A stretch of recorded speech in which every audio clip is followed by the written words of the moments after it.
The real foundation of the global economy was built in total darkness. For centuries, the wealth that powered empires and connected continents was not grown in fields or carried on ships alone. It was carved at immense human cost from rock thousands of feet beneath the earth. This is the hidden history of extreme deep shaft mining. By the end, you will understand the brutal engineering and social machinery that literally the rise and fall of civilizations. How did societies without dynamite or electricity dig deeper than modern skyscrapers are tall? And what forgotten world existed in those suffocating depths where the air itself could kill? The answers reveal a story of ingenuity intertwined with profound hardship, a journey from the silver veins of ancient Greece to the legendary silver mountain of the Andes. The price of a single silver coin. That descent into darkness began with a simple, universal hunger for metal. This was not a quest for convenience, but for the fundamental materials that built civilization itself. Silver became the lifeblood of empires, minted into coins that paid armies, bought grain, and bound distant provinces to a central power. Gold served as the ultimate symbol of authority and the divine, adorning temples and filling royal treasuries, a tangible form of prestige and security. And beneath them both lay the practical backbone of the ancient world, copper and tin, which when combined created bronze. This alloy forged the weapons that won wars, the tools that farmed land, and the artifacts that defined cultures for. Later, iron would follow, becoming even more crucial for its strength and availability. But here was the inescapable problem. These treasures were never simply lying around for the taking in endless supply. The rich, easy surface deposits, the nuggets in riverbeds or seams visible in cliff faces, were the first to vanish. They were stripped clean by generations of prospectors. To satisfy the growing, insatiable demands of kings and markets, there was only one direction left to go: down. The imperative to dig deeper was born directly from exhaustion. When the shallow veins ran out, the only answer was to follow them into the earth, no matter the cost. This pursuit transformed mining from a local activity into an engine of state power. Controlling a major silver mine meant controlling the money supply, enabling a kingdom to fund massive military expansions and bureaucratic networks. Securing tin trade routes or copper mines meant arming your soldiers with superior weapons. The depth of a mine shaft became a direct measure of a society's ambition, its technological grit, and its willingness to marshal human effort on an almost unimaginable scale. The very concept of a standardized monetary system, coins flowing across continents, was built upon a foundation of rock, darkness, and the profound effort required to tear these metals from their resting place. So what did it actually take to follow a glittering seam into the abyss? The methods that emerged were a stark testament to human ingenuity in the face of immense geological challenge. The first challenge was not just digging down, but creating a stable, functional world in the void. A deep mine was a complex, three-dimensional city carved from solid rock, and every part of its anatomy served a desperate purpose. The journey began at the shaft, a vertical corridor plunging straight into the earth. This was the mine's main artery, its only connection to sunlight and fresh air, but a shaft alone was just a hole. From its bottom, miners would dig horizontal tunnels called adits, probing outward like roots searching for the precious vein. When they found it, the real work began in the stopes, the vast, irregular chambers where ore was actually blasted and chipped away. These caverns, growing larger each day, were the beating heart of the operation, but also its greatest point of weakness. This subterranean city faced four relentless enemies that defined daily life below. The first was absolute, suffocating darkness, broken only by the faint, flickering light of tallow candles or small oil lamps. The second was foul air, what miners called bad breath. As they dug deeper, natural ventilation failed. The air grew still and heavy, poisoned by the candle's smoke and the miners' own exhalations. Without oxygen, flames would sputter out, a deadly warning that the atmosphere itself was turning lethal. The third enemy was water. Groundwater seeped through every crack, collecting in pools at the lowest points, threatening to flood the entire works. And the fourth, ever-present threat was the mountain's own weight. The ceiling of a stope, unsupported, could collapse without warning, burying everything in an instant of crushing rock. To survive, these enemies required ingenious, continuous systems. Ventilation was a matter of life and death. Miners might dig connecting shafts to create a draft, or use giant bellows made of leather to manually pump air down the main shaft. For drainage, they constructed massive, human-powered treadmill pumps, or endless chains of buckets lifted by windlasses, a back-breaking battle against the rising tide. Haulage, moving tons of ore and waste rock to the surface, relied on muscle and simple machines. Winches powered by men or animals hoisted loaded buckets up the shaft, while in the tunnels, ore carts were pushed by hand along rough wooden rails. Every piece of rock, every bucket of water, every breath of air had to be won through staggering physical effort. This was the fragile, human-made ecosystem that existed in the deep, a constant struggle to impose order on an environment that wanted only to fill back in. The precedent for this brutal industry was set in the dry hills of Attica, in a place called. Here, in the 5th century before the Common Era, Athenian citizens discovered that true power was not just held in the assembly or on the battlefield, but in the dark, narrow tunnels beneath their feet. The silver extracted from did not simply fill private coffers. It became the direct fuel for one of history's most celebrated democratic experiments. The legendary Athenian navy, the triremes that defeated the Persian fleet at Salamis and secured Athenian dominance over the Aegean Sea, was built with this silver. The breathtaking marble of the Parthenon, that symbol of cultural and architectural achievement, was paid for with this silver. Every owl stamped on an Athenian coin, a currency that circulated across the known world, represented a measure of rock hauled up from those depths. This metallic wealth transformed Athens from a city-state into an empire, and it demanded an extraction machine of shocking scale and efficiency. The techniques were in systematic exploitation. Miners, who were almost entirely enslaved individuals, would follow a silver-bearing seam straight down, carving out shafts barely wide enough for a single person. Archaeological evidence reveals these shafts plunging to depths of over 100 meters, a vertical drop equal to a 30-story building. At various levels, they would dig horizontal galleries, creating a subterranean grid. The work was illuminated only by small clay lamps burning olive oil, their soot still marking the tunnel ceilings thousands of years later. To fracture the hard rock, they used a method called fire setting. Workers would light a fierce fire against the rock face, heating it intensely, then suddenly douse it with vinegar or water. The thermal shock would crack the stone, making it possible to break away with bronze picks and hammers. The air in these confined spaces would become a toxic soup of heat, smoke, and rock dust, a relentless hardship for those who labored there.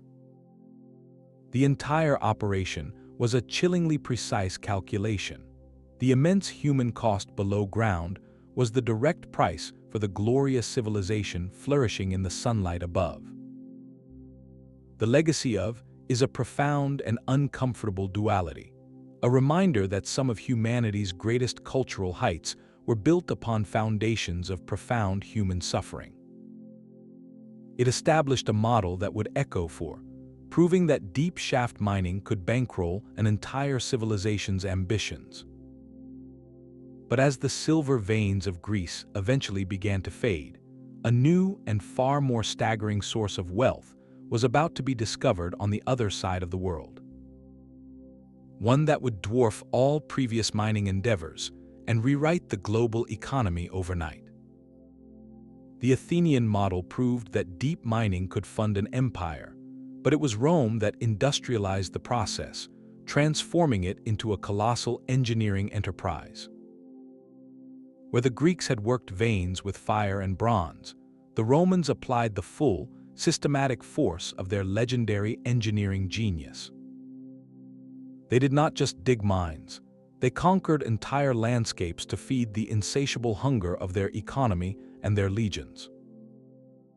To understand the scale, look to the southwest of Spain, to a place the Romans called Mons, known today as.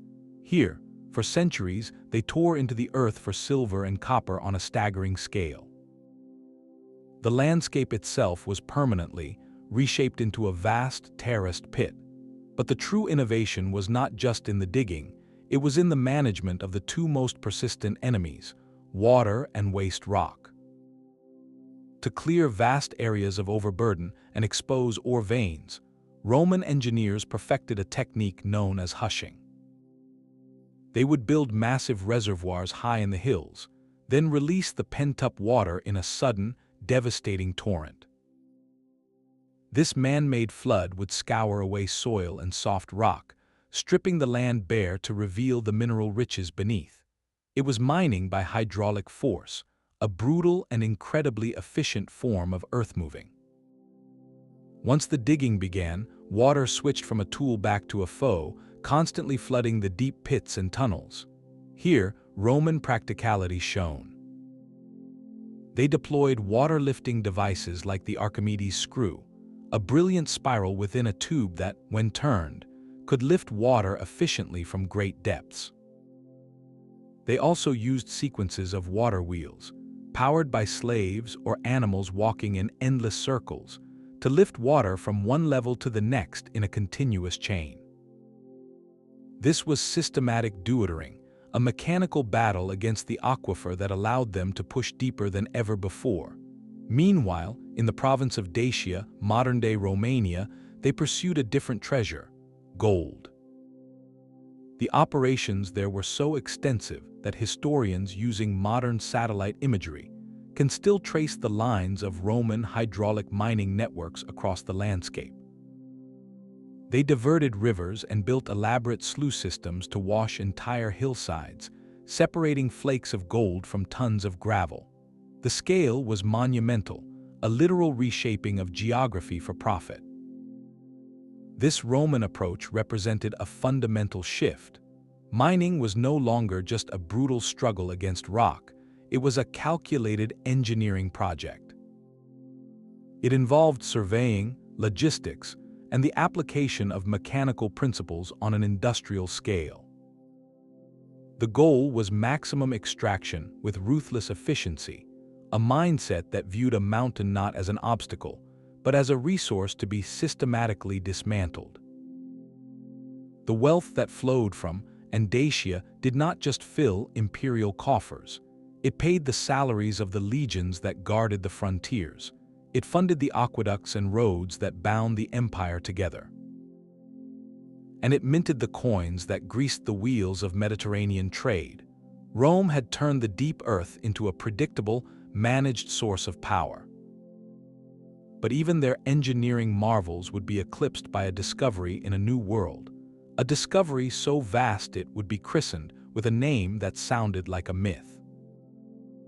The Roman system of extraction was a hard act to follow, but history rarely leaves a vacuum. For centuries after Rome's influence waned, large-scale deep mining in Europe entered a quiet period, its sophisticated techniques fading into memory like the inscriptions on a ruined aqueduct. Yet the hunger for metal never truly disappeared. It merely slept, waiting for the right combination of need, luck, and human ingenuity to reawaken it. That reawakening began in the dense forests and rugged highlands of Central Europe around the 12th century. As populations grew and trade networks slowly reknit themselves, the demand for silver coinage returned with a vengeance.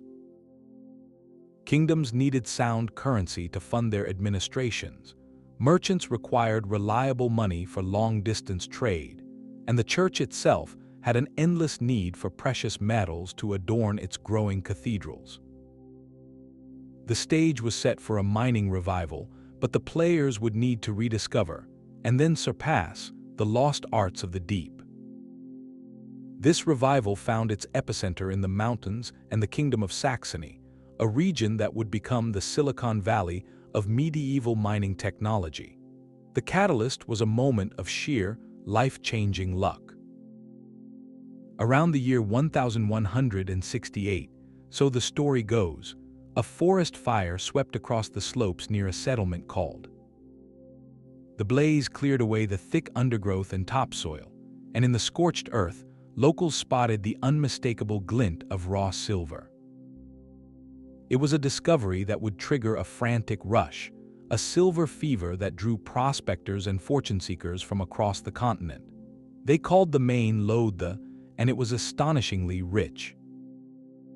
This was not a faint, difficult vein, but of that promised wealth on a scale not seen since the days of Rome.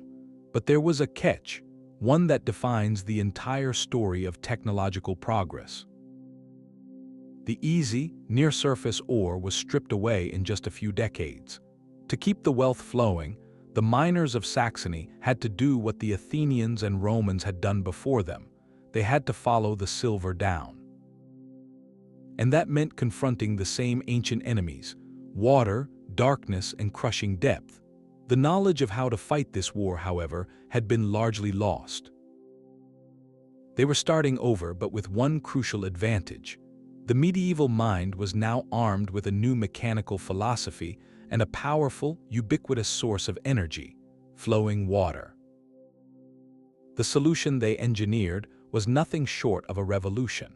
They harnessed the power of the region's fast-moving streams to turn massive wooden water wheels.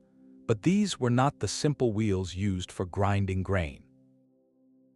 These were industrial engines installed inside the mines themselves, deep underground. A masterful system of channels and conduits, called leats, would divert river water to the mouth of a mine shaft. There it would pour onto a giant wheel, perhaps 30 feet in diameter, set vertically in a pit.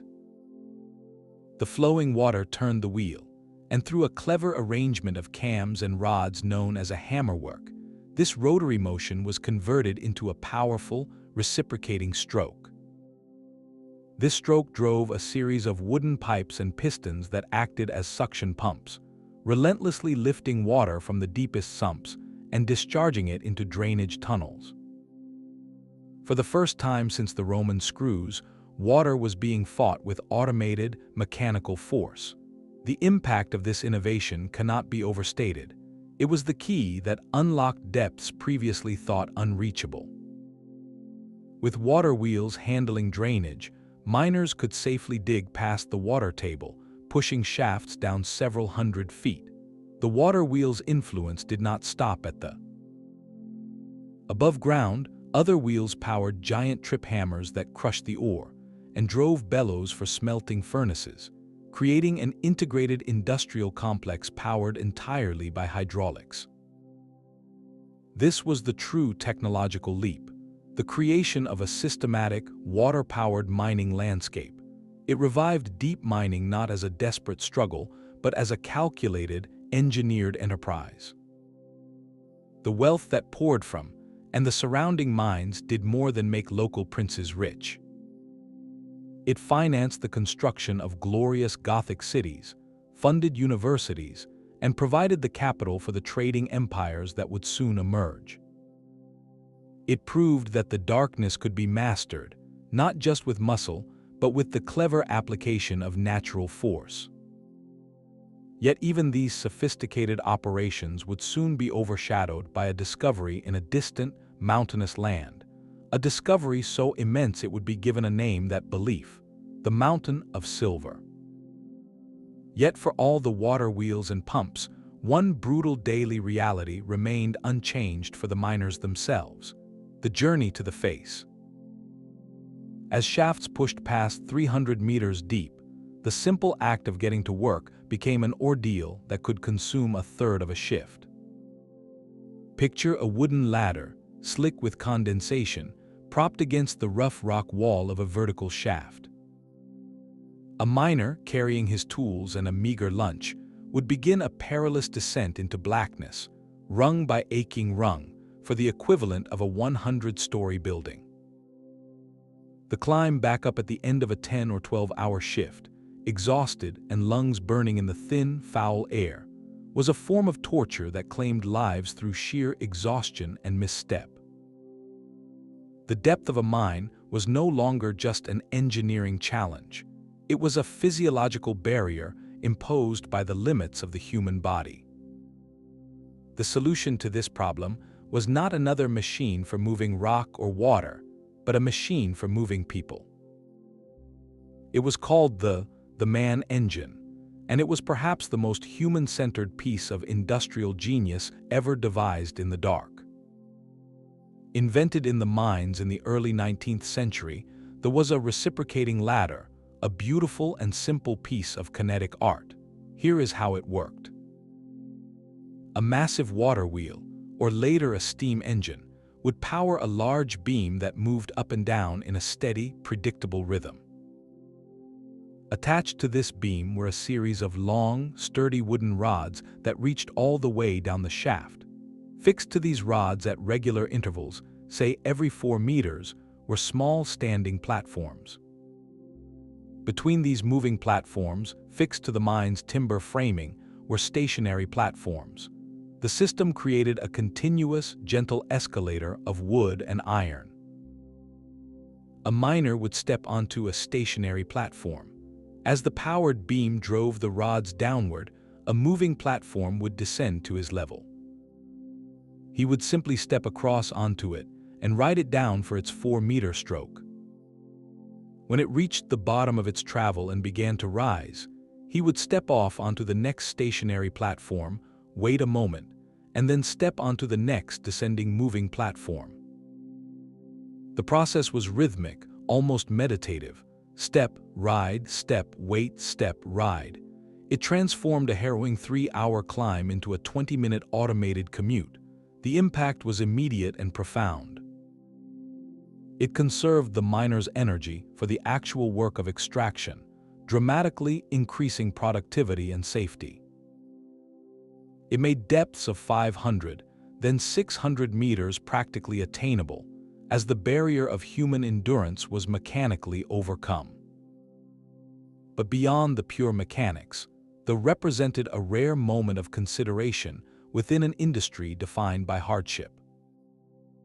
It acknowledged that the miner's time and strength were valuable resources, not to be wasted on mere transit.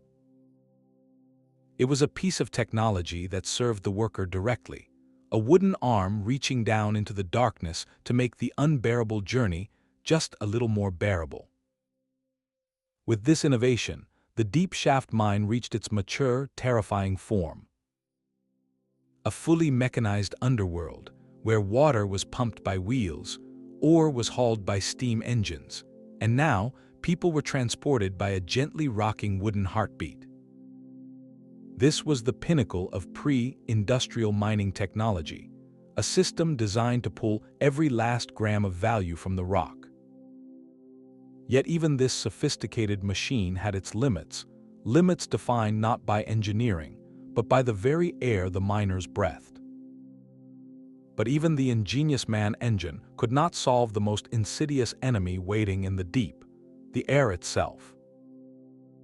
Below a certain depth, the mine stopped being a place of rock and shadow and became a living, breathing entity with a toxic personality. Miners had a word for this deadly atmosphere: wetter. It was not just foul air, it was a malevolent presence that could snuff out a candle flame and then a life without a sound. As shafts plunged deeper, natural drafts vanished. The atmosphere grew still, heavy and increasingly poisonous. It was saturated with the smoke from countless oil lamps and tallow candles, thickened by the rock dust churned up by constant hammering, and fouled by the simple exhalations of hundreds of men working in a confined space. The candle was the miner's first and most crucial alarm system. A healthy flame meant breathable air. A flame that flickered, dimmed, and died was a silent scream of warning. The oxygen was gone, replaced by stagnant, unbreathable gas, often carbon dioxide pooling in low pockets like invisible water. This was death by suffocation, a quiet and terrifying end in total darkness. Yet there was an even more volatile terror mixed into the weather. In coal mines and some metal mines, a colorless, odorless gas would seep from the coal seams or rock strata. Miners called it fire damp, and it was primarily methane, the same gas that bubbles up from marshes. In the stagnant air of a deep gallery, this gas could accumulate silently, filling the space like an invisible blanket. Then a single spark from a miner's pick striking rock, or the unprotected flame of his lamp, would be enough. The explosion was catastrophic, a fireball racing through the tunnels with concussive force, followed by a deadly afterdamp of carbon monoxide that would claim any who survived the initial blast. The history of deep mining is by these tragedies, events that wiped out entire crews in an instant and echoed as distant thunder to those on the surface. To conquer depth, miners first had to learn to master the very wind. Their earliest solutions were exercises in simple physics. They would dig a second shaft, not for extraction, but purely for air.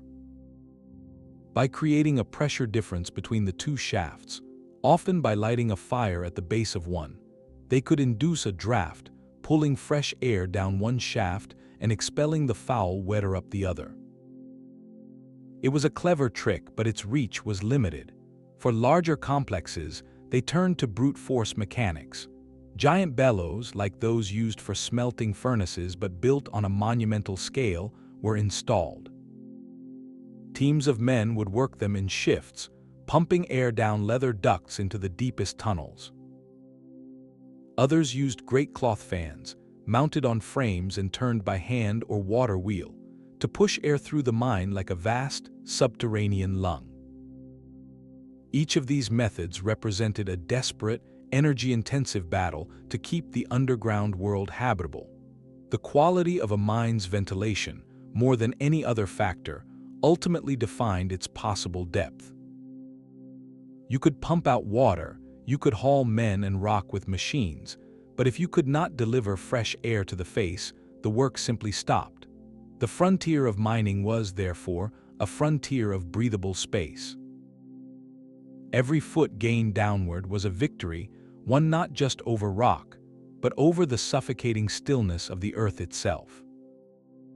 This relentless pursuit of air, light, and stability in the abyss would eventually lead to one of the most iconic and tragic symbols of the miner's world, a simple tool that became a lifeline and a curse. The candle's fragile flame was not the only sign of a mine's vital signs. Listen closely, and you would hear another constant sound beneath the hammer blows and shuffling feet, the steady, rhythmic drip and gush of water. From the moment the first pick broke the Earth's surface, groundwater was the single greatest, most relentless enemy of the deep miner. It was an adversary that grew stronger with every foot of progress, a rising tide that promised to drown ambition and investment alike. A productive vein meant nothing if the shaft that followed it became a bottomless well.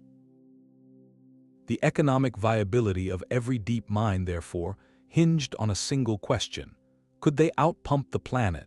The earliest answers were exercises in sheer, grinding manpower.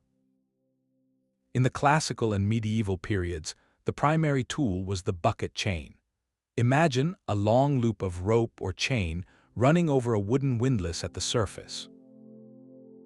Attached at regular intervals were leather or wooden buckets. A team of men, or sometimes a blindfolded horse or ox walking in a circle, would turn the windlass. The buckets would descend empty into the sump, the lowest flooded point of the mine, be filled by other workers standing in the cold water, and then be hauled up to be emptied. It was a Sisyphean task, inefficient and brutally slow, capable of lifting water only a short vertical distance. For deeper mines, they created elaborate multi-stage systems, where water was lifted from one sump to a higher drainage tunnel, then lifted again by another bucket chain, in a desperate, cascading battle against gravity. The men who worked these treadmill pumps lived in a world of perpetual damp and chill, their labor measured in endless, monotonous steps. The true revolution arrived with the systematic application of water's own power against itself. This was the era of the giant pumping engine, and its most spectacular examples were found in the mountains of Germany. At mines like the, engineers constructed monumental water wheels, not beside a gentle stream, but deep within the mine's own infrastructure. They built elaborate aqueducts called leats to capture water from rivers and streams high in the mountains, channeling it for miles to the mine head. There, the water was funneled into a steep wooden trough and directed onto the blades of a massive wheel, often over 30 feet in diameter, housed in a dedicated wheelhouse.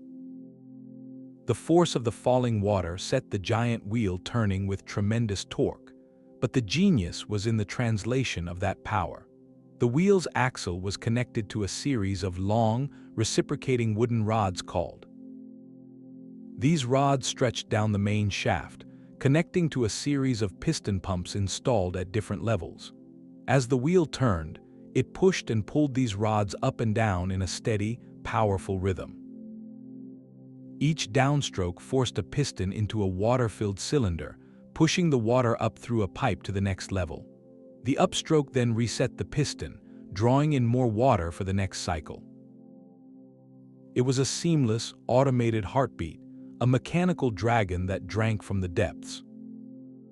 A single such installation, with its network of rods and pumps, could drain water from several hundred feet down, lifting thousands of gallons every hour without a single man lifting a bucket. The conquest of water was the master key that unlocked the deep. By mechanically controlling the water table, miners could safely and predictably sink shafts to previously unthinkable depths, 500, 600, even 800 feet. This was not just a technical victory, it was an economic transformation. Investors could now fund deeper excavations with greater confidence, knowing their capital would not literally be underwater. The cost of extraction per ton of ore dropped dramatically, as the immense, continuous labor of hand baling was replaced by automated hydraulic force. The rich, deep veins that had been tantalizingly out of reach became financially viable. In essence, the water wheel pump did not just remove water, it pumped profit directly from the rock. It turned a geological obstacle into a manageable engineering variable, setting the stage for the industrial-scale extraction that would fuel global trade for centuries to come. Yet for all this mechanical might, the deepest mines soon faced a final, invisible frontier, one that not even the most powerful pump could touch. Conquering water and air created a stable world below, but it was only a means to an end.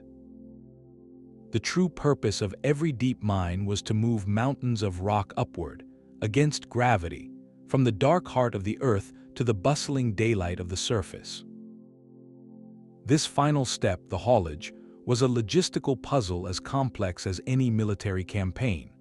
How do you lift tons of ore, day after day, from a depth greater than 2 towers stacked end to end? The earliest answer was brutally simple: the windlass. Picture a wooden cylinder mounted horizontally over the mouth of the shaft, with a long crank on either end. A rope was wound around the cylinder, and at its end hung a large leather bucket or a woven basket. 2 men would turn the cranks, muscles straining, to hoist a single load of perhaps 100 pounds. The process was agonizingly slow and limited by human strength, a bottleneck that strangled a mine's potential output as shafts grew deeper. The need for greater power led to the replacement of men with beasts. Enter the horse whim, also known as a capstan. This was a massive vertical drum, often set in a circular pit. A horse, blindfolded to prevent dizziness, would walk in an endless circle around the pit, turning the drum. The haulage rope was wound around this drum, providing a steady, powerful pull that could lift far heavier loads than any team of men. It was a more efficient engine, but it still had limits. The length of rope a single drum could hold restricted the depth it could serve, and the horse's pace dictated a slow, plodding rhythm. The true breakthrough came with the integration of water power into the haulage system, mirroring its use in pumping. At major mines, engineers designed enormous haulage wheels, sometimes over 30 feet in diameter. A controlled torrent of water from a purpose-built leat would pour onto the wheel's paddles, setting it in a powerful, relentless rotation. This rotary motion was then transferred, via a system of gears and axles, to a winding drum. For the first time, mines had a truly industrial-strength hoist, capable of lifting massive kibbles, the iron-bound wooden buckets used for ore, from depths of several hundred meters at a speed no animal could match. This mechanized lift transformed the economics of depth, but the journey of the ore did not begin at the bottom of the shaft. It started at the rock face with the hewer, the elite craftsman of the underground. His was the most skilled and dangerous job, using pick and hammer to actually break the valuable ore from the surrounding waste rock, or gangue. Once he had filled a small cart or a leather sack, the next link in the chain took over, the hauler. Often a young boy or adolescent, the hauler would drag, push, or carry the heavy load through the low, twisting tunnels to the central shaft. There, the ore would be loaded into the kibble for its final, dramatic ascent. On the surface, yet another team waited. The sorters, usually women and children, who would pick through the dumped material, separating the rich ore from the barren rock with practiced eyes and quick hands. This division of labor created a precise, almost clockwork industrial workflow deep within the earth. Each person was a cog in a vast machine designed for one purpose: to transform solid rock into transportable wealth.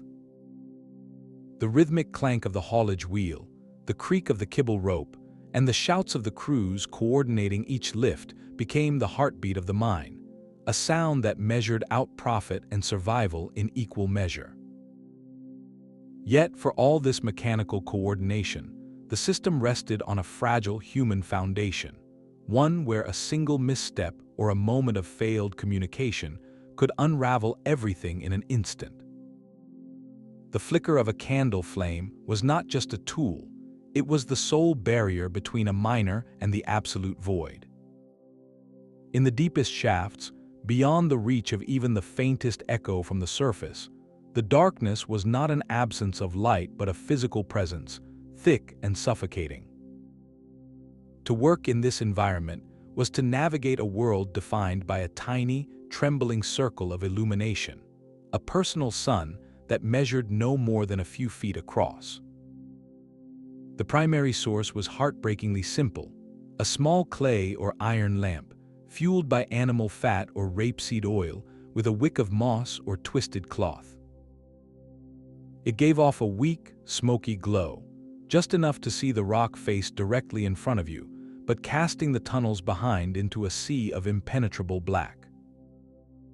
The air in these confined spaces grew thick with greasy soot, coating the miners' lungs and blackening the tunnel ceilings with a permanent record of their presence, a grimy archive of spent light. This perpetual twilight dictated every aspect of work and safety. Depth perception vanished, making the judgment of distance or the stability of an overhead rock face a dangerous guess. The risk of a misplaced hammer blow or a stumble from an unseen ledge was constant. But the lamp's flame was also a lifeline, the mine's most basic atmospheric gauge. A steady, bright flame meant the air was still breathable. A flame that began to gutter, dim, and drown in its own smoke was the first and often only warning of black damp, a deadly buildup of carbon dioxide that could silently suffocate a crew.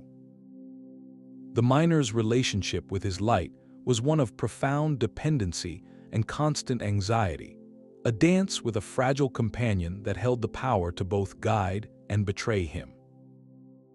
The psychological toll of this endless night was immense. A shift could last 10 to 12 hours in a sensory world reduced to the smell of damp rock and burning tallow, the feel of cold stone, the taste of soot, and the oppressive weight of the dark just beyond your shoulders. Miners spoke of the darkness playing tricks on the mind, of seeing phantom movements in the periphery of the lamp's glow. The isolation within a crowd was profound, each man trapped in his own small bubble of vision, disconnected from his comrades just a few feet away. This was a realm where time lost all meaning, measured only by the gradual consumption of oil and the growing ache in the muscles. The journey back to the surface, emerging into blinding daylight after hours in the gloom, was a daily shock to the system, a reminder of a world of color and space that felt increasingly like a distant dream. The desperate need for safer, better light led to one of the most celebrated inventions in mining history. In the early 19th century, the problem of fire damp explosions reached a crisis point. A scientist named, after studying the nature of the flammable gas, devised a revolutionary solution. The lamp was a simple-looking oil lamp entirely enclosed within a cylinder of fine wire mesh. The genius was in the mesh, which acted as a heat sink. The flame inside could ignite any fire damp that seeped into the lamp, but the mesh would cool the resulting combustion so effectively that the flame could not pass back through to ignite the explosive atmosphere in the tunnel. It was a shield made of science. For the first time, miners could have light in gaseous conditions without instantly risking their lives. The lamp also served as a warning device. The flame inside would change shape and color in the presence of different gases, providing a crude but vital early detection system. Yet for all its life-saving brilliance, the lamp was a bittersweet victory. Its light was even dimmer than the open flames it replaced, casting an even smaller, more frustrating circle of visibility. Many miners, trusting the lamp's safety, would tragically remove the mesh screen to get more light, nullifying its protection and inviting disaster. The lamp solved one catastrophic danger, but did nothing to alleviate the daily, grinding reality of working in near-total darkness. It underscored a harsh truth of the deep mine.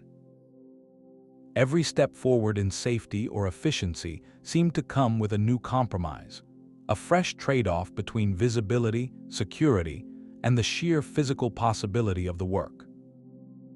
The conquest of the deep was not a series of brilliant triumphs, but a slow, painful negotiation with shadow, where light itself remained a scarce and treacherous commodity.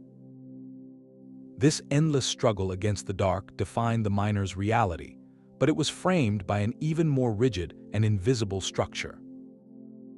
The social hierarchy that determined who worked, who profited, and who was truly expendable in the world below.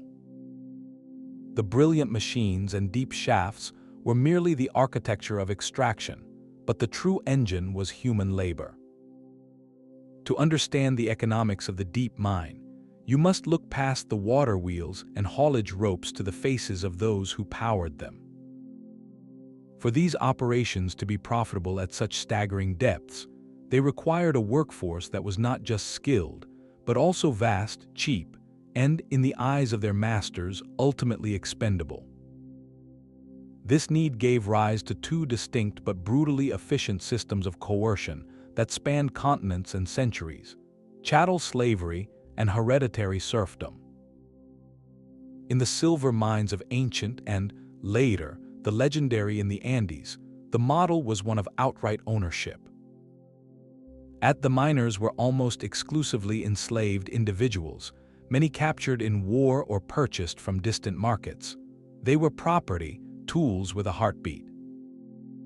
Their lives had a direct monetary value on a ledger, but that value was often calculated as less than the cost of improving their working conditions or ensuring their long-term survival.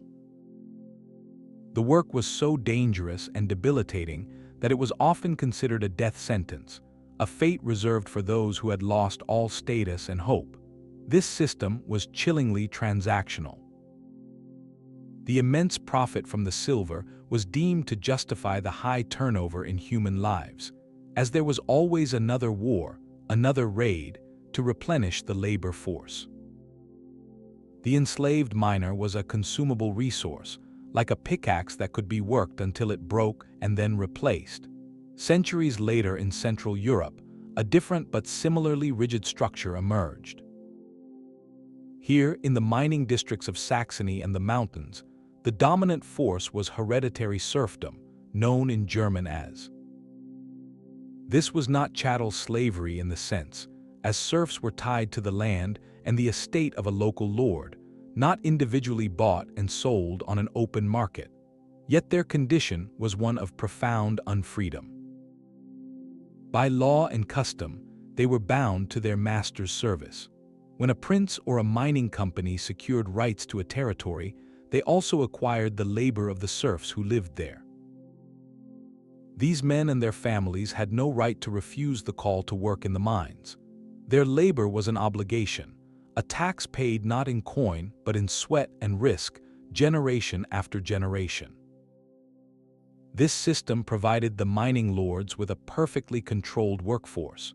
It was massive because it drew from entire communities bound by birth. It was cheap because wages, if paid at all, were meager and often given in kind rather than coin. And it was expendable because the loss of a serf was, legally, a loss of property for the lord, but the human cost was buried within the social order, seen as an unfortunate but inevitable hardship of station. The serf miner might have a cottage and a family, which the enslaved miner of did not, but he could not leave, could not seek better work, and owed his labor and his life to the mine. His body was not owned, but his freedom was entirely mortgaged to the depth of the shaft. Both systems, though legally distinct, served the same ruthless economic logic. They detached the cost of labor from its true human value, artificially suppressing it to make the astronomically expensive work of deep mining financially viable. The terrifying depth of a shaft, the constant risk of collapse or bad air, the years of health sacrificed to rock dust, these were costs borne almost entirely by the worker, not the investor. The silver that built the Parthenon and the thalers that funded the Renaissance did not just come from rock. They were minted from a currency of compelled labor, a hidden subsidy written in the ledgers of human endurance. This grim equation raises a haunting question for our understanding of progress. How many of history's celebrated advancements were only possible because someone, somewhere, was not free to say no, yet within this rigid world of serfs and slaves? A different social blueprint emerged from the deep, one that traded raw coercion for a more complex, and often more insidious, form of control. In the mining heartlands of medieval Germany, a unique figure walked the timbered galleries, the, or free miner. He was not a serf bound to the land, nor a slave owned by a master. On paper, he was a free man, a professional craftsman governed not by a lord's whim, but by a detailed legal framework known as the mining code. These codes, established by territorial princes, were revolutionary documents. They granted the free miner extraordinary rights for their time. The right to seek ore, the right to a specific claim, the right to a fair hearing in a dedicated mining court, and most importantly, the right to a share of the profit. This share was called and it functioned like an early form of stock in the mining venture itself. A miner might receive a number based on his skill or investment of labor, entitling him to a portion of the mine's earnings. This system created a powerful incentive. The free miner was directly invested in the success of the dig. His expertise in finding veins, his careful work in extracting ore without collapsing the stope, and his relentless pace were all driven by the promise of a direct payoff. It cultivated a proud, skilled, and fiercely motivated professional class, men who saw themselves not as compelled laborers, but as partners in a dangerous enterprise. They developed a distinct culture with their own traditions, language, and codes of honor, a brotherhood of the deep. But this was the paradox at the core of this freedom. The mining code was a double-edged sword. While it granted rights, it also meticulously enforced obligations and structured a hierarchy that still funneled the overwhelming majority of wealth upward. The prince or the mining company that held the original concession kept the largest block of. The free miner's share was often small, and its value was entirely dependent on the mine's productivity. If the vein ran poor, his were worthless. He bore all the risk of injury and the certainty of broken health from dust and damp, but his financial reward was precarious, tied to the unpredictable nature of the ore body itself. Furthermore, the code strictly controlled every aspect of the work, from the tools used to the methods of timbering, creating a system of compliance that could be as binding as any serfdom. He was free to choose his profession, but once in the mine, his life was governed by an industrial discipline more absolute than that of any medieval farm.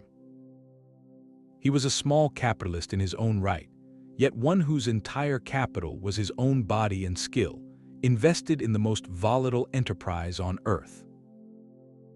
This model proved incredibly effective for driving technological innovation and reaching unprecedented depths, as the miner's motivation aligned with the owner's greed.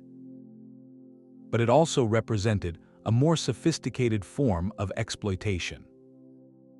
It exchanged the blunt force of ownership for a psychological bargain, convincing the worker that he was betting on himself, while the house, the princely treasury, always held the majority of the chips.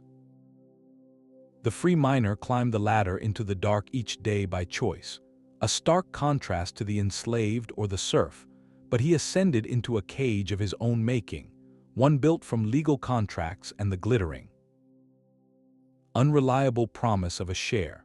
The promise of a share was a distant dream compared to the reality that unfolded high in the Andes. In 1545, a native prospector named, searching for a lost llama, built a fire on a mountainside to ward off the cold. As the flames burned through the night, they revealed a sight that would alter the course of history, a glistening web of pure silver, molten and running like a river of light from the scorched earth. The mountain was called Rico, the Rich Hill, and it was a geological anomaly of almost mythical proportions. This was not a vein to be followed, but an entire mountain of silver-rich ore, a treasure so vast it seemed to mock the incremental struggles of the European mines. Within a single generation, the remote settlement of, clinging to the mountain slopes at an altitude of over 4,000 meters, exploded into existence. It became the largest city in the Americas and the site of the single most productive industrial complex the world had ever seen. The scale, comprehension. At its peak, over 150,000 people lived in its shadow. The mountain itself was honeycombed with thousands of individual and tunnels, a man-made termite mound on a colossal scale. Smelting mills, powered by llama trains bringing fuel from distant valleys, operated day and night, their furnaces casting an infernal glow against the cold Andean sky. The silver from did not just enrich a few speculators. It became the direct, pulsing heart of the Spanish Empire's global ambitions. This torrent of precious metal financed the armies that fought in Europe, built the galleons that sailed the Pacific, and created a financial network that stretched from Lima to Madrid to Manila. But this unprecedented wealth had a single, terrible source, a system of labor called the Spanish crown, recognizing the need for a massive and controllable workforce, adapted an existing Inca system of rotational labor for public works. In this new, twisted form, there became a brutal engine of forced indigenous labor. Every year, communities across a vast region were required to send 1/7 of their adult male population to work in the mines of. The journey itself was a death march, a trek of hundreds of miles from lower, warmer climates to the frigid, oxygen-thin heights of the mountain. Once there, a worker's service lasted for 4 months of unrelenting toil. The conditions in the Rico were a catalogue of horrors from the deepest levels of history. Men worked in shifts that lasted 24 hours, trapped in total darkness except for the light of their tallow candles. They climbed down crude ladders carrying heavy loads of ore, breathing air thick with silica dust that ravaged their lungs. Cave-ins, falls, and exhaustion were constant threats. The mercury used in the patio process to refine the silver poisoned them slowly, leading to tremors, madness, and a painful decline.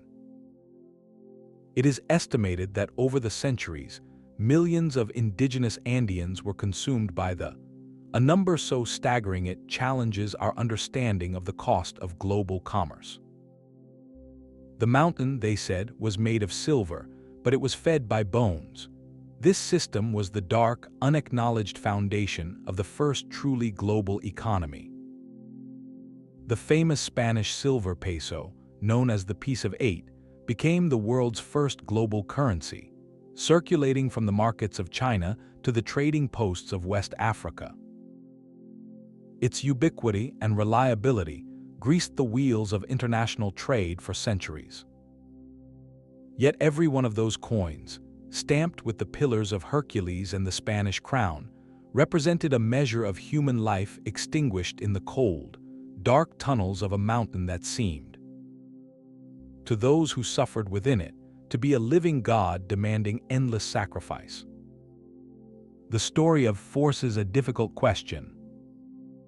When we trace the origins of our interconnected modern world, how far back must we look into the darkness to find its true price? That river of silver from the mountain was not pure, but trapped within a stubborn rock called silver ore.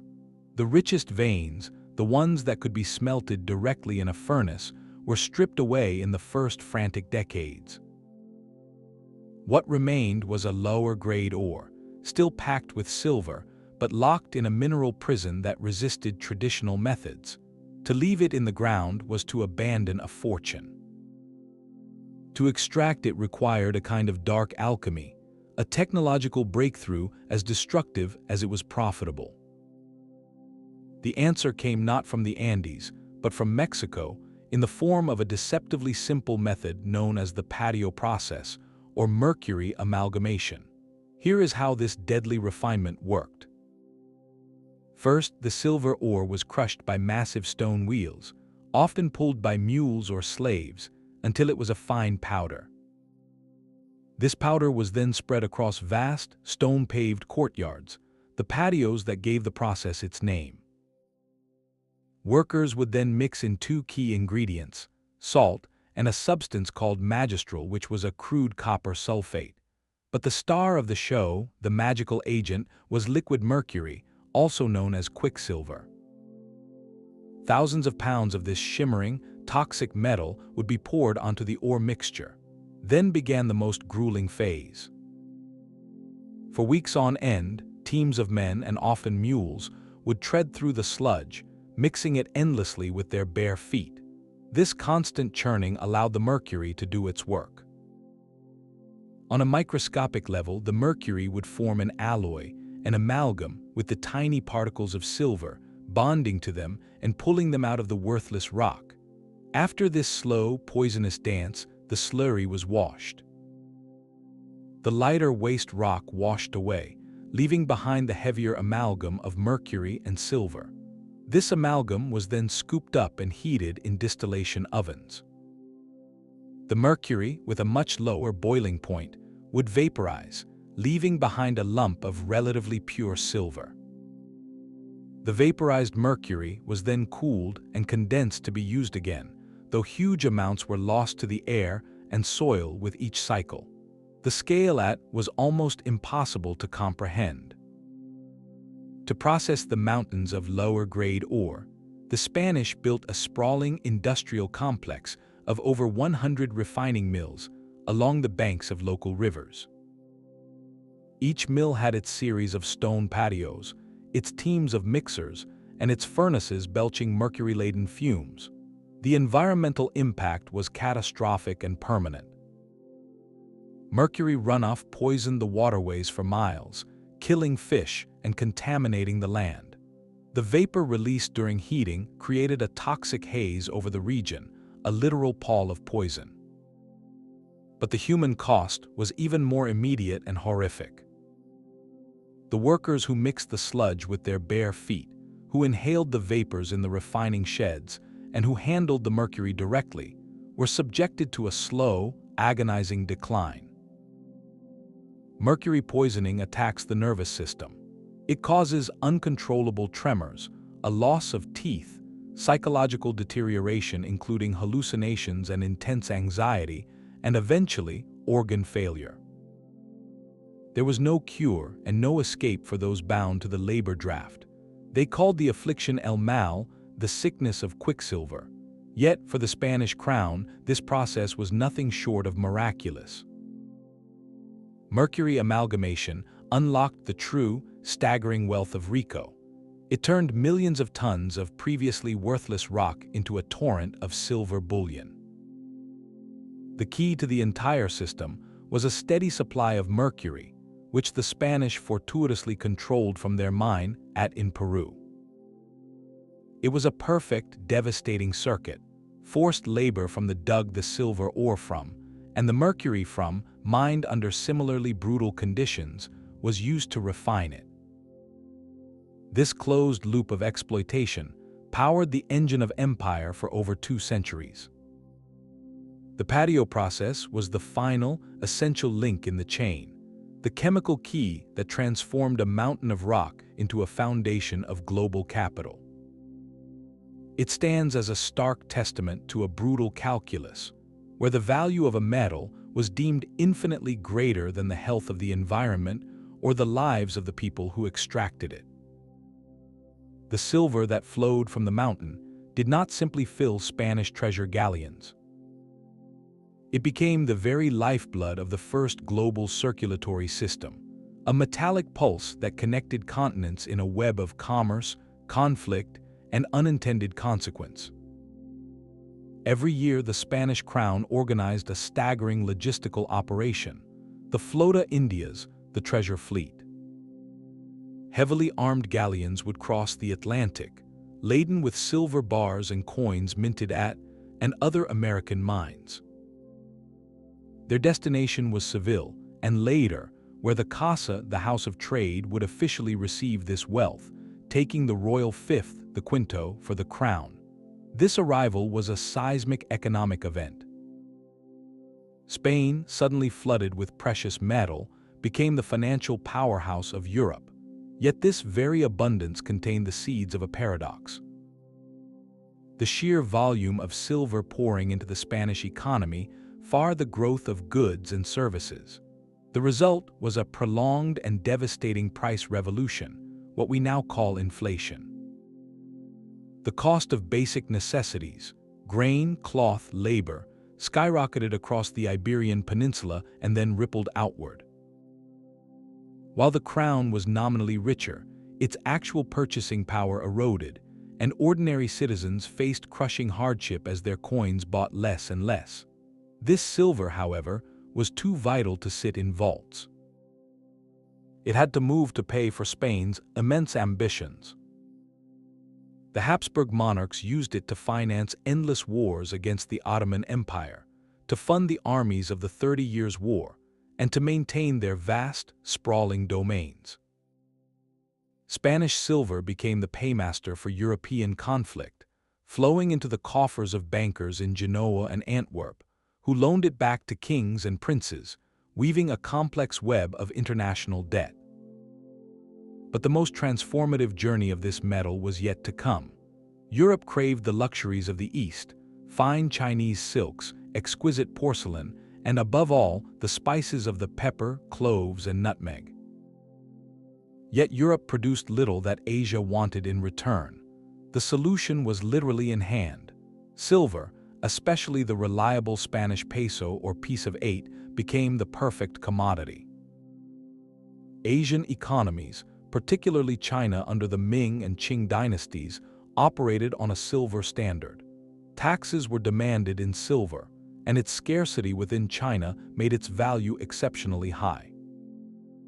European merchants, primarily the Portuguese, Dutch, and later the English, realized they could sail to ports like Manila and Macau, exchange their American silver for Asian goods, and reap enormous profits. This created a direct, planet-spanning pipeline.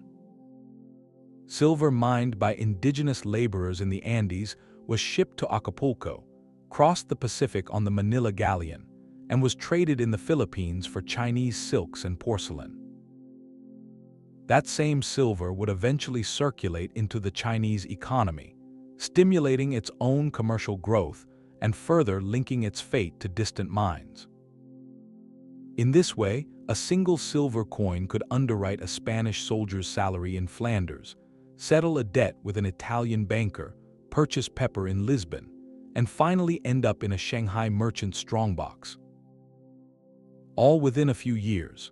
This was the birth of true economic interdependence. A collapse in output could cause credit crunches in Amsterdam and raise the price of silk in Beijing. The deep mine, once a remote and terrifying pit, had become a central node in a new and fragile world system, proving that the tremors from a mountain of suffering could ripple across oceans and shape the destiny of empires. The true cost of these operations cannot be measured in coin or depth alone, but in the simple, devastating arithmetic of human life. For every ton of silver ore hauled to the surface, a hidden ledger tallied a terrible price in health and years. These deep mines were not just workplaces, they functioned as relentless demographic sinkholes, consuming generations of laborers through a combination of industrial accident, environmental poison, and slow, grinding illness. Historians studying records estimate that over the 2 centuries of its most intense operation, the mountain may have claimed the lives of several million indigenous workers. A number so vast, it reshaped the population of the Andes. In the European mines, while records are less complete, the constant demand for new miners speaks to a similarly brutal turnover. Where a decade of work in the depths was often a life sentence with a very short term, the dangers were a constant companion, each with its own signature. The most frequent and sudden were traumatic accidents. Tunnel collapses, known as falls of ground, could bury crews without warning, the mountain reclaiming its own in an instant. A misplaced step on a slippery ladder in the near-total darkness meant a fatal plunge down a hundreds-foot shaft. Then there were the slower, more insidious ailments that claimed a miner just as surely. The air they breathed was thick with fine, abrasive rock dust. With every swing of the hammer, microscopic particles of silica were released, inhaled deep into the lungs, where they lodged permanently. This caused a condition known as silicosis, or miner's lung. Over time, the lung tissue would scar and harden, turning into something resembling stone itself. Breathing became a painful, labored effort, leading to a slow suffocation, a fate that awaited countless hewers after years at the rock face. For those in the refining yards, a different poison waited. The mercury used in the patio process was a silent, creeping killer. Workers who mixed the sludge with their bare feet or inhaled the vapors from the distillation ovens absorbed the liquid metal into their bodies. It attacked the nervous system, leading to a suite of symptoms so distinctive it earned its own name. El Mal. Victims suffered from violent tremors, their hands shaking too badly to hold a tool. Their teeth would loosen and fall out, their gums receding. Mental deterioration followed, with anxiety, hallucinations, and a gradual loss of cognitive function. There was no cure, only a prolonged and distressing decline. Beyond these specific plagues was the general debilitation of relentless overwork, poor nutrition, and constant exposure to damp and cold. Combined, these factors meant that for many, a mining district was not a home for life, but a place where life was spent at an alarming rate. This staggering loss was the dark foundation upon which the glittering economy of the early modern world was built. A sobering reminder that the reach of global trade once extended deep into the lungs and bones of those who labored unseen. The mountain never forgot it was being hollowed out. Deep within the stopes, where miners had chipped away the supporting ore, the remaining rock bore a terrible, accumulating strain. Miners called this pressure the mountain's blow, and when it was released, it was without warning and without mercy. A rock burst could sound like a cannon shot deep in the earth, a sudden explosive fracture where the stressed rock violently disintegrated, spraying lethal shrapnel across the chamber. More common and just as deadly was the simple collapse. The timber beams used to support the ceiling, called lagging, could only handle so much. A rotten timber, a miscalculation in the angle of the cut, or simply the relentless creeping weight from above could cause a failure. One moment, men would be working by candlelight, the air thick with dust. The next, a low groan would echo through the tunnel, followed by a roar as hundreds of tons of rock sheared away from the roof, crushing everything beneath in a cloud of pulverized stone. Rescues were frantic, desperate affairs, with survivors digging with bare hands toward muffled cries, knowing that with every shift of rubble, a second collapse could seal the fate of both the trapped and the rescuers. These events were so frequent they became a grim statistical certainty in the ledgers of the mine owners, a line item of loss accepted as part of the cost of doing business with the deep earth. But if a collapse was a sudden, brutal end, an underground fire was a slow, inescapable sentence. The fuel was everywhere. The thousands of wooden support timbers, the coal seams themselves in coal mines, the oily rags and tallow used for lamps. A single spark could ignite a timber prop, and from there, the fire would race along the wooden infrastructure like a fuse, consuming the very bones of the mine. The true horror was the fire's behavior in a sealed, underground environment. It would create its own vicious weather system, drawing in oxygen through the ventilation tunnels to feed its growth, and belching out a thick, superheated smoke laden with carbon monoxide. This toxic smoke would flow through the labyrinth, filling galleries and shafts long before the flames ever reached them. Miners deep in the workings would have no visual warning, only a sudden, acrid taste in the air, and the terrifying sight of their candle flames dimming as the oxygen was stolen. Many were overcome by the silent, odorless carbon monoxide before they even understood the direction of the threat, their final moments a confused stumble into darkness. The most infamous of these infernos could become permanent features of the landscape. A mine fire, once established deep within a coal seam, was often impossible to extinguish. It could burn for decades, even centuries, smoldering through vast underground reserves. The ground above would grow hot and cracked, venting poisonous fumes and smoke that killed vegetation and made the area uninhabitable. These relentless fires rendered entire, rich sections of a mining field permanently inaccessible, a maddening loss of capital that stood as a monument to the industry's destructive power.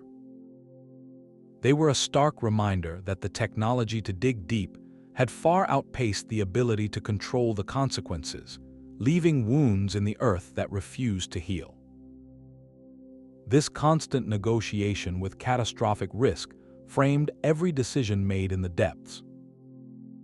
A daily calculation where the reward of precious ore was balanced against the very real possibility that the mountain might reclaim its own in an instant, or choose to burn for 100 years. The mountain's unpredictable violence demanded a mind that could impose order upon chaos. In the flickering half-light of the mine, one man held the entire subterranean world in his head, the mining master or surveyor. He was not a laborer with a pick, nor a distant investor counting coins. He was the architect of the deep, the crucial link between the raw geology of the earth and the mechanical systems built to conquer it. His role was a unique fusion of scientist, engineer, and manager, and the survival of the crew, along with the profitability of the entire venture, rested squarely on his judgment. His work began long before the first shovel struck dirt. Armed with a compass, a simple measuring rod, and an intuitive understanding of the land, they would survey the surface, looking for subtle signs of mineral wealth below, discolored soil, particular types of vegetation, or the lay of the rock strata. He was a practical geologist, reading the landscape like a book. Once a promising site was identified and a shaft begun, his true test commenced. He had to predict the path of the ore vein underground, a three-dimensional puzzle with no map. Using his observations from the initial diggings, he would direct the miners on which way to drive the next tunnel, or at what angle to sink a new shaft.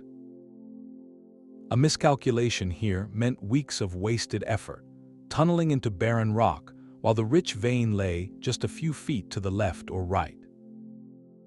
His ability to see through solid stone was a skill born of hard-won experience, often passed down through generations, but his responsibilities extended far beyond finding the ore.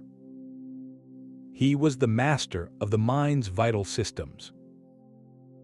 Ventilation was his puzzle to solve. He designed the layout of shafts and galleries to create natural air currents, or where bellows or connecting tunnels should be built to combat the deadly still air.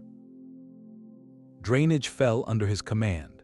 He determined where sump shafts should be dug and where the powerful water-lifting machinery should be installed to keep the workings dry.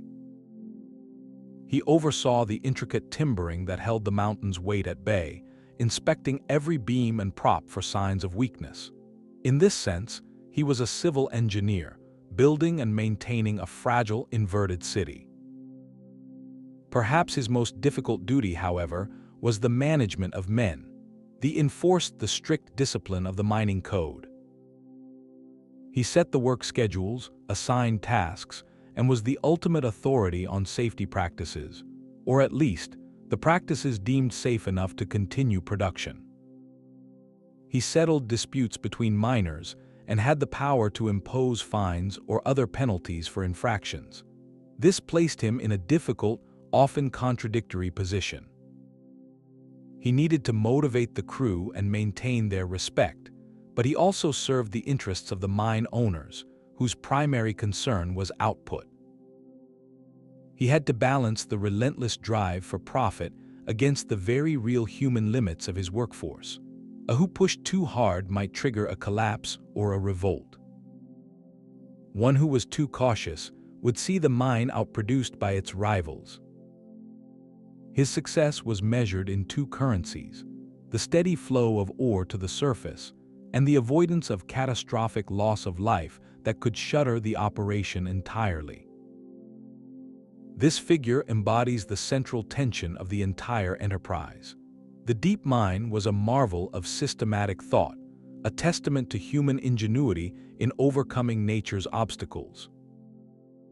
Yet that system was ultimately directed toward the most efficient extraction of wealth, and it operated within a social framework where human labor was often viewed as just another resource to be managed, optimized, and at times expended. Thus stood at the very crossroads of that tension, a man of knowledge and calculation navigating a world defined by darkness, risk, and the relentless pressure of the rock. To navigate that three-dimensional maze, a miner needed more than memory or a candle's glow. He needed a map. The sprawling complexity of a deep mine, with its multiple levels, twisting tunnels, and separate shafts, created a hidden geography that was both an asset and a deadly liability. Without an accurate record of what lay below, disaster was inevitable. Miners could accidentally dig into an abandoned, flooded gallery, unleashing a torrent of water that would drown an entire level. Or, in a crowded mining district, a crew might unknowingly tunnel into the works of a neighboring mine, sparking violent property disputes. The solution was the birth of a unique and precise art form, underground cartography. These were not simple sketches, but meticulously scaled technical drawings known as or mine maps. Creating them required a new breed of specialist, the mining surveyor, armed with specialized tools. His most important instrument was the miner's compass, a sturdy, liquid-damped compass designed to work in the magnetic anomalies of an ore body. He also used a simple but effective measuring device called a weighted cord or chain marked at regular intervals to determine distances and slopes in the cramped, uneven tunnels.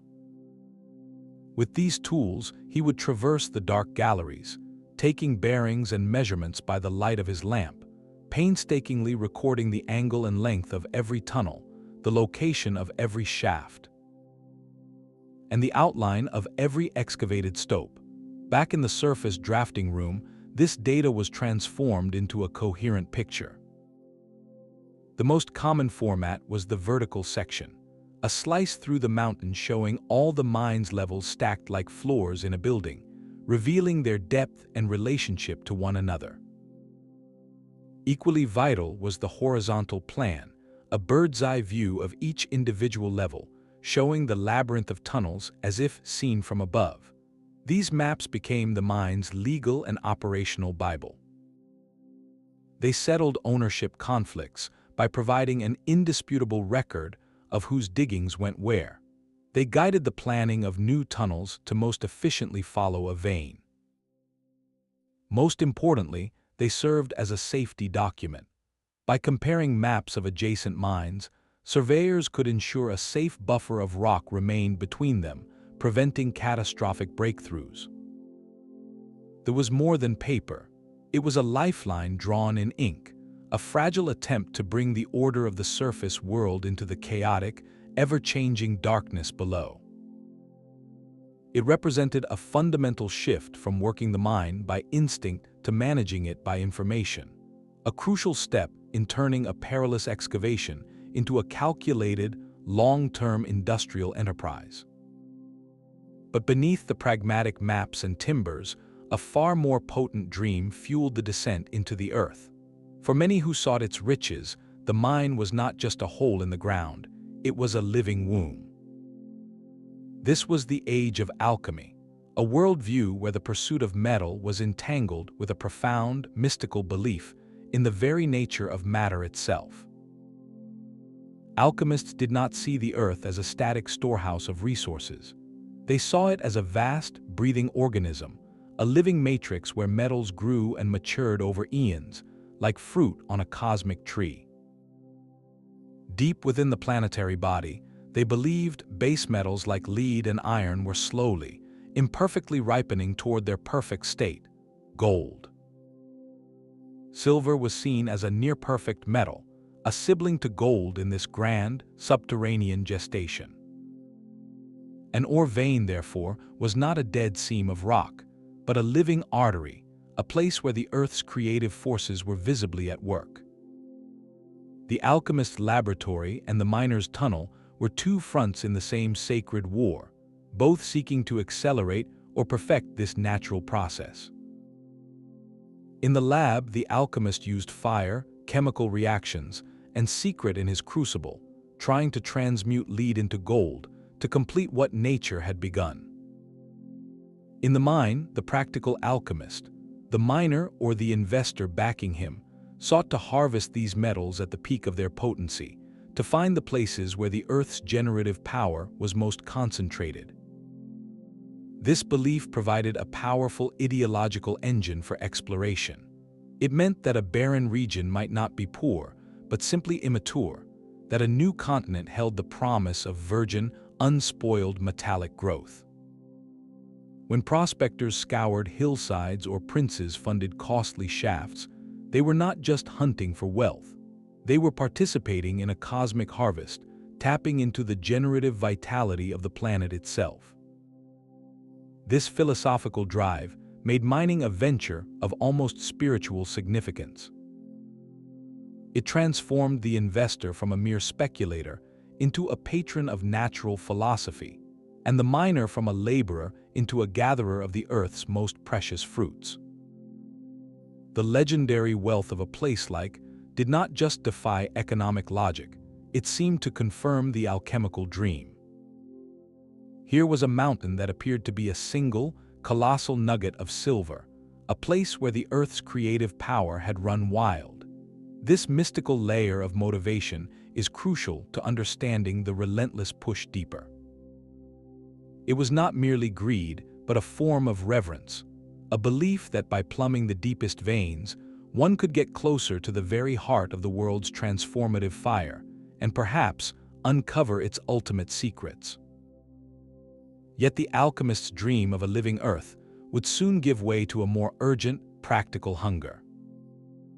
The deep shafts that once pursued silver and gold began to chase a different kind of treasure, one that was black, abundant, and burned.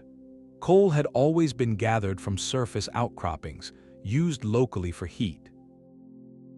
But as Britain's forests dwindled to feed the furnaces of a growing nation, and as its cities swelled, a profound energy crisis loomed. The solution lay not in finding a new material, but in applying the hard-won lessons of the deep metal mines to the sedimentary layers beneath their feet. The same relentless logic that drove men after a vein of silver now propelled them after seams of coal, and the stakes for society were about to become exponentially higher. The techniques were directly transplanted.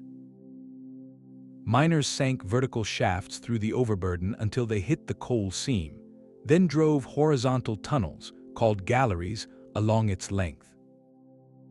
They used the same timbering methods to prop up the softer rock, the same bucket chains and horse-powered whims to lift the coal to the surface, and faced the same, ever-present threats of collapse and bad air.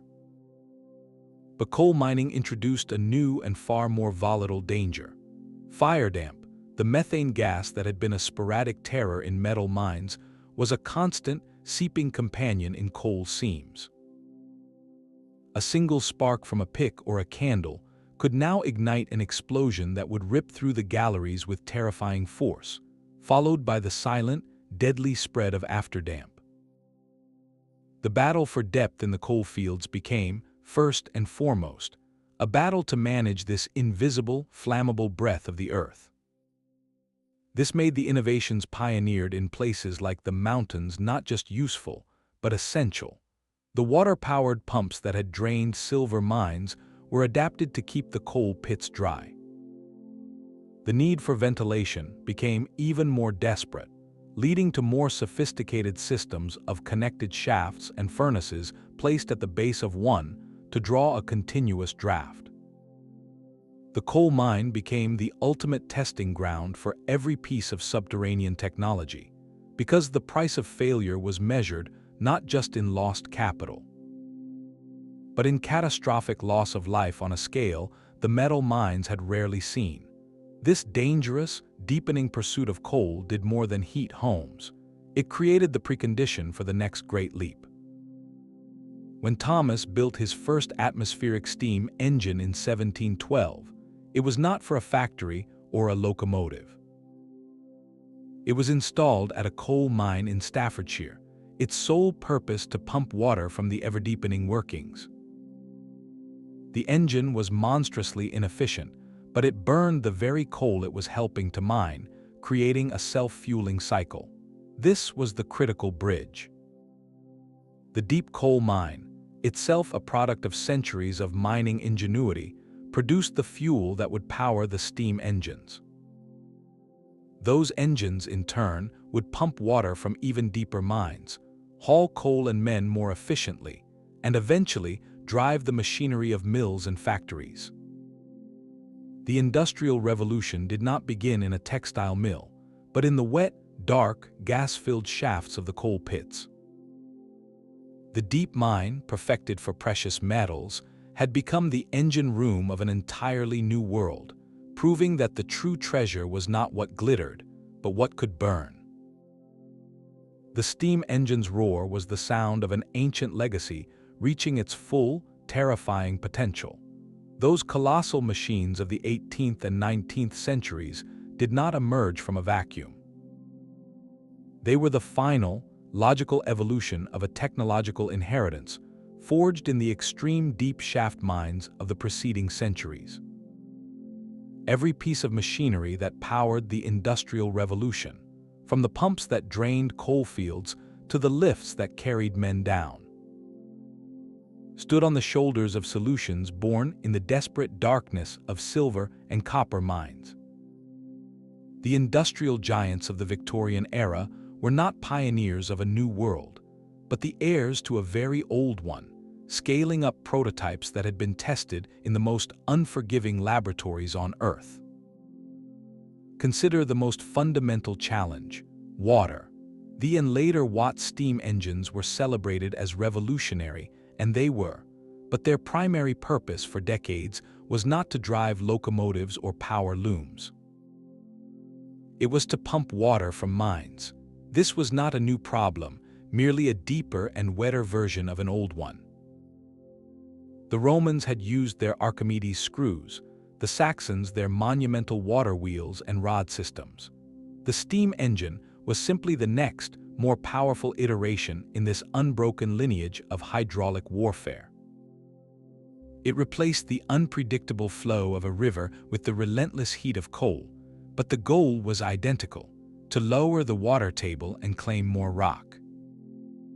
The piston pumps it operated were direct descendants of the wooden suction pumps driven by those creaking water wheels in the mountains. The engineering principles of lift, pressure, and valve timing had all been worked out in those earlier human-powered systems. The steam engine provided the muscle, but the skeleton of the solution was centuries old. Ventilation followed the same inherited blueprint.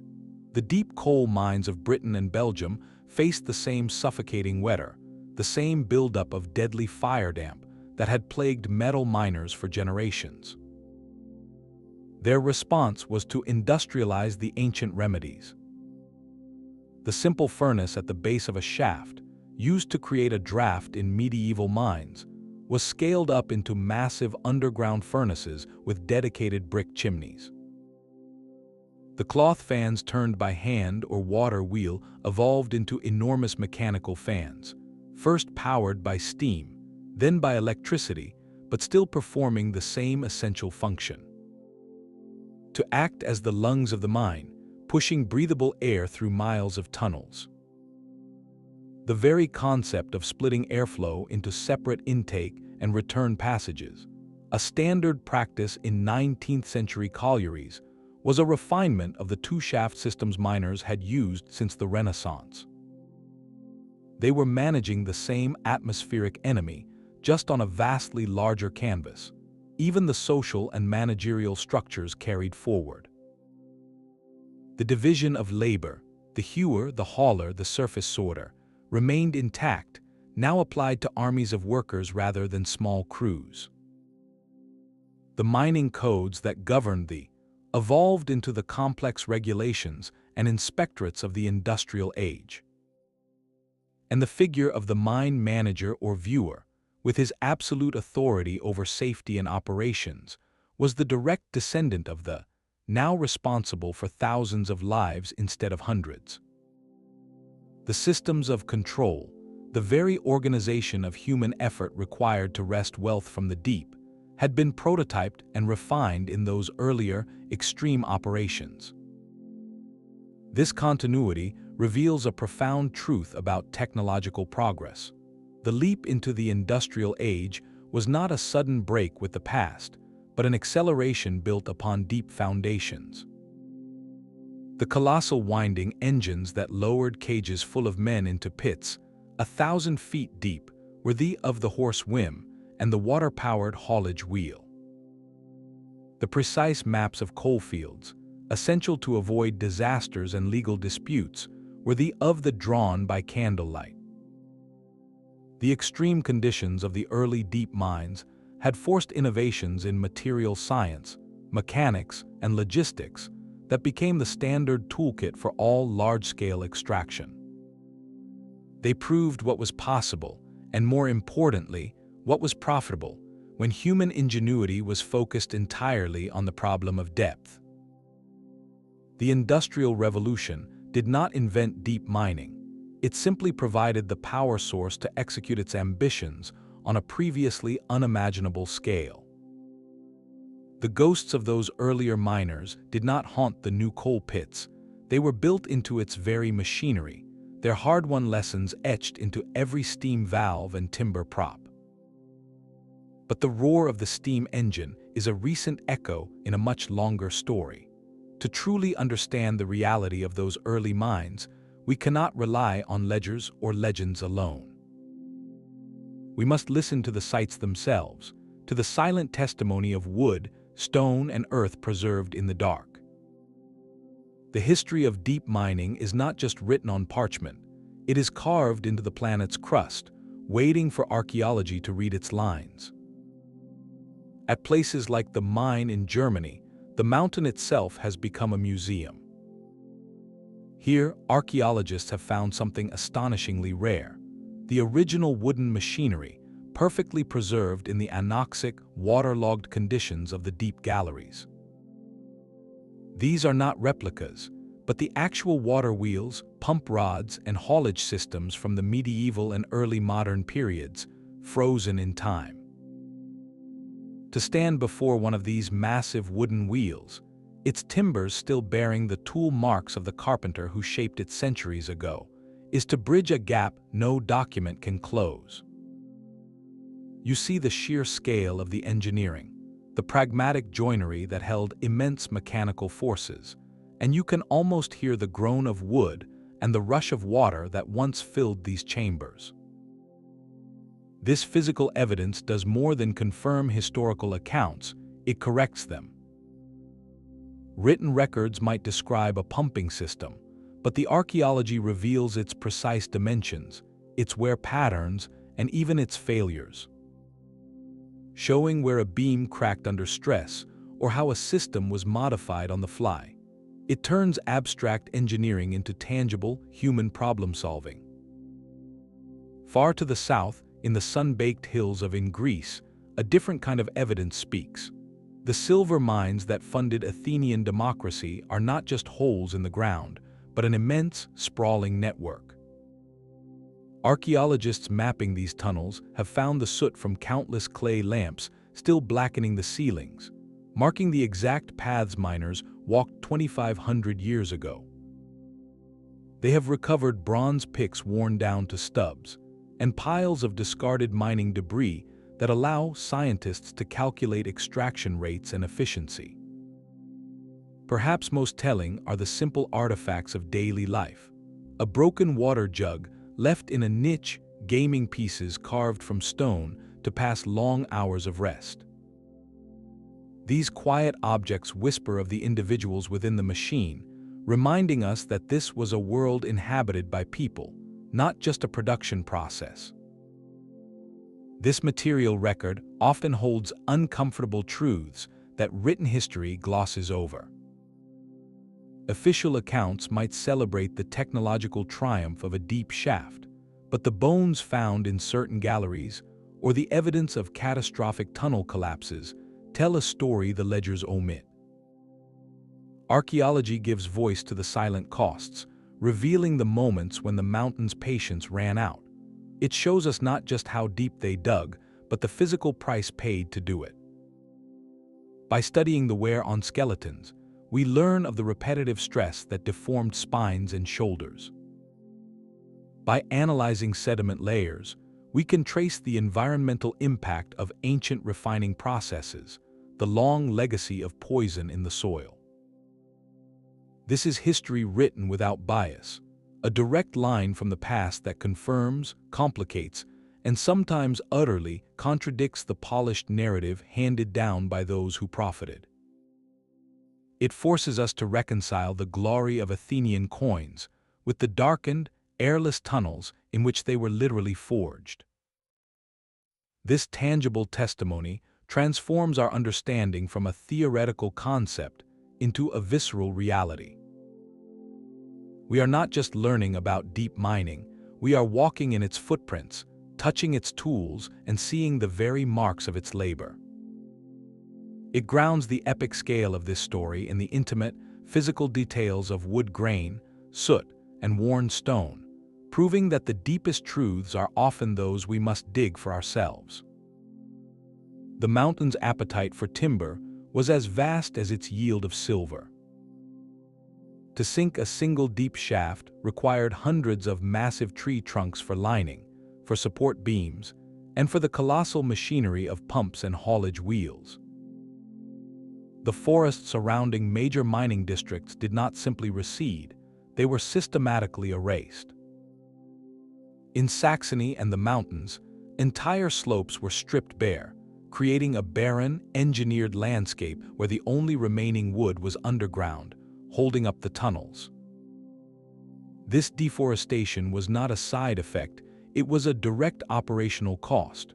Without timber, the mines collapsed literally. The demand was so relentless that it sparked early conservation laws, not out of ecological concern, but out of economic necessity. As rulers realized the mines would consume themselves if the forests vanished entirely. Yet the impact above ground was only the beginning of a deeper, more lasting wound.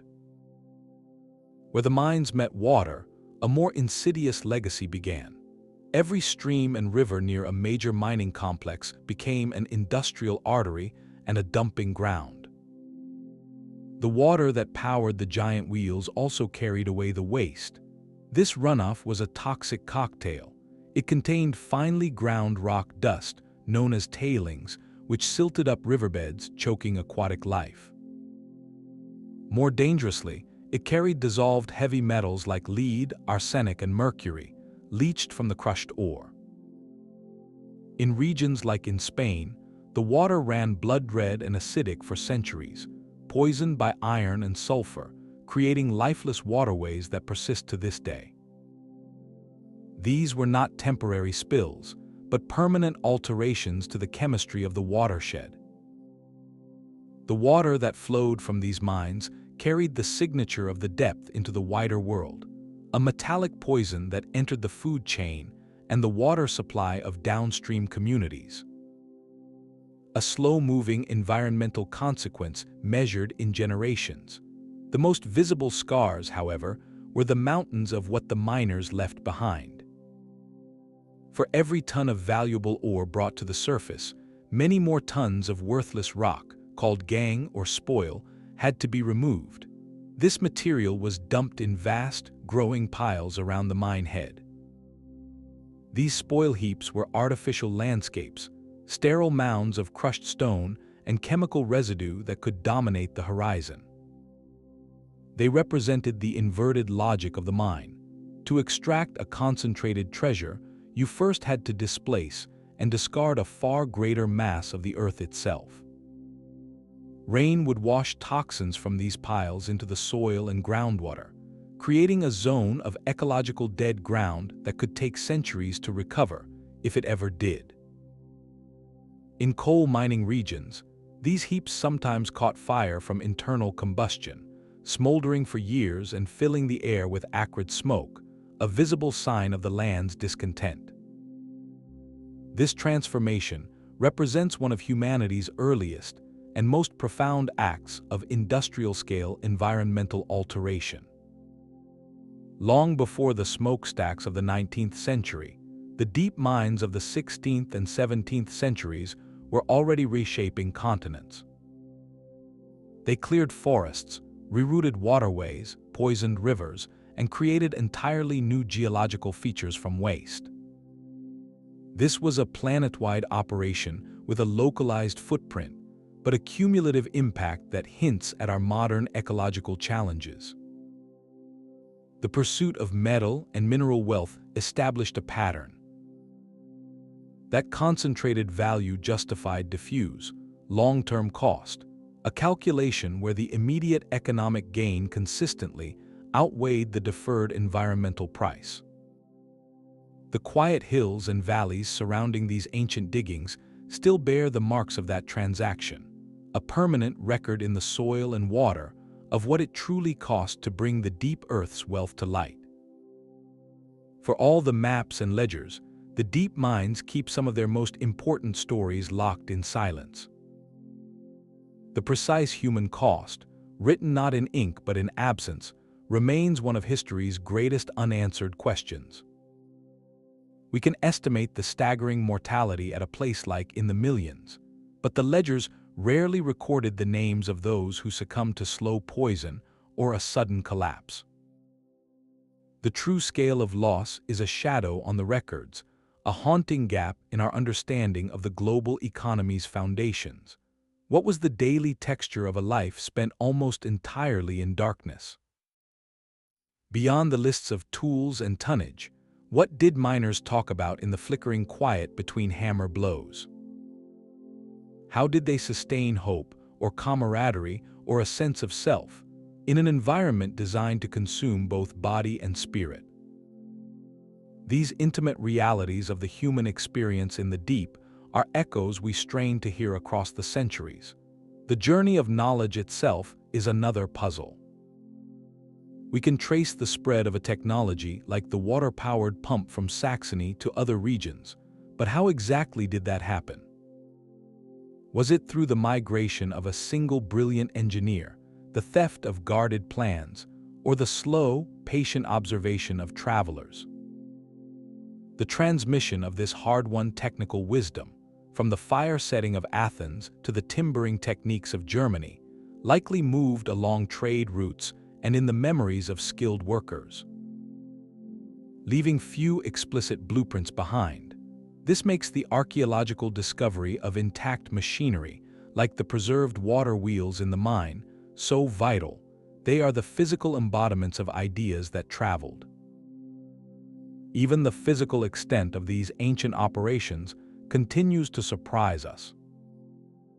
Using ground-penetrating radar and laser scanning, researchers are discovering that some mine networks are far more extensive than surface remains suggest.